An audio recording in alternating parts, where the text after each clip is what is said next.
নমস্কার, আপনারা দেখছেন চ্যানেল এবিসি। আমি বিজয়, আর প্রত্যেক দিনকার মতো আপনাদের সামনে উপস্থিত হয়ে গেছি।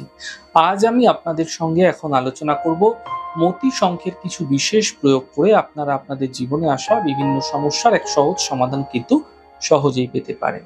কিভাবে করবেন সে বিষয়ে মুখ্যত আলোচনা করার চেষ্টা করব। দেখুন, চন্দ্রদেবের আশীর্বাদ ও মা লক্ষ্মীর কৃপা লাভের জন্য শুক্রবার দিন একটি লাল কাপড়ের উপর মতি শঙ্খ স্থাপনা করে তার উপর একটি রূপোর টাকা রেখে খোসাযুক্ত চাল দিয়ে ভরে দিন। শঙ্খের উপর রলি ও কেশর দিয়ে তিলক কাটুন। এরপর পদ্মগাটের মালা নিয়ে যথাসম্ভব শ্রীলক্ষ্মী দেহিমে জপ করতে থাকুন। এইভাবে 5 শুক্রবার জপ করলে এরপরে আপনারা কোনো একটি কন্যাকে, নবছরের কন্যাকে আপনারা কিন্তু ভোজন করিয়ে দক্ষিণা দিয়ে বিদায় করতে পারেন। শঙ্খটির এই লাল কাপড়টি বেঁধে অন্ততপক্ষে ধন রাখার স্থানে যদি আপনারা সেই দিনকেই রেখে দিতে পারেন, তাহলে আর্থিক সমস্যা খুব দ্রুত দূর হতে দেখতে পাবেন। দেখুন, একটি প্রয়াস বলবো, এটি আপনারা শুক্লপক্ষের প্রথম রোববার থেকে করতে পারেন। রবিবার দিন মতি শঙ্খ নিয়ে তার ভেতরে একটি রূপোর টাকা রেখে পরিষ্কার জল দিয়ে ভরে রাখুন।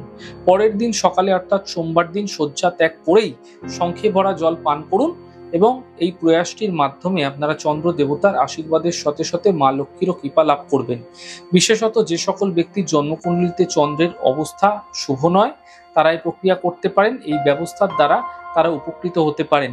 এমনটি লাগাতার করে যান, চন্দ্রের অশুভ প্রভাব থেকে আপনারা বাঁচতে পারবেন।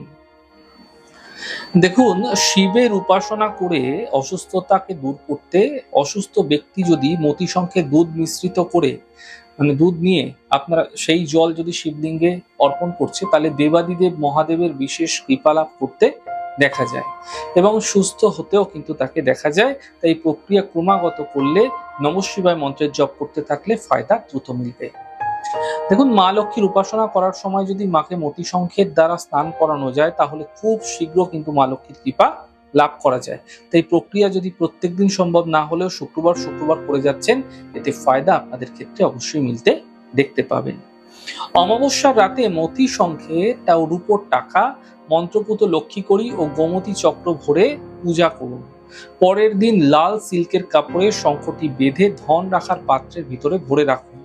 যতদিন ওই শঙ্খ আপনার ঘরে থাকবে, ততদিন আপনার উপর মা লক্ষ্মীর কৃপা অবশ্যই থাকবে। তাহলে আজকে আলোচনা করলাম মতি শঙ্খের কিছু সহজ প্রয়োগ, সহজ টোটকা, যেগুলি আপনারা আপনাদের জীবনে করে বিভিন্ন দিক থেকে আসা সমস্যার এক সহজ সমাধান অবশ্যই পেতে পারেন। আমাদের এই ছোট ছোট আলোচনাগুলি যদি আপনাদের ভালো লাগছে, সেক্ষেত্রে লাইক করতে, কমেন্ট করতে, সাবস্ক্রাইব এবং শেয়ার করতে বন্ধুদের সঙ্গে ভুলবেন না।